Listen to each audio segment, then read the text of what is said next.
people that are called COVID admissions are not really, they've had heart attacks and they're positive for COVID, and the reason for them being in hospital is not the COVID. So I think we can use the metrics, but the main thing is to carry the population with you and getting away from the doom mongers and the sort of Jobsworth that are policing the system.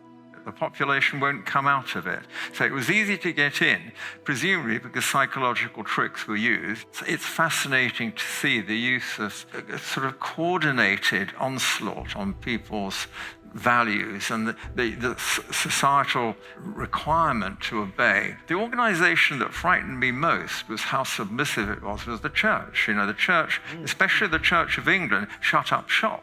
And when you said, people died for you to be able to have free religion, people were burnt at the cross for this. They were burnt at the stake for you to be alive. What do you say? And they say, it's the government rules, rule of six, we can't come to the church.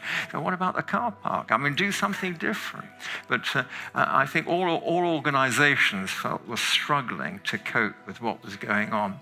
And then this obsession to show that there were COVID secure and all that, which you still see everywhere. It's going to be a huge challenge, especially as everyone's been so scared. When I look at my kids that are in their 30s, and they have families, young families, and they obey the rules. It's ridiculous. I say, come on, kids, be a bit naughty, take the mask off in the swimming pool, for God's sake. It is, and I can see a whole generation have been scared, and they're doing it for the sake of, in turn, for their children. They think somehow, who are not going to be affected.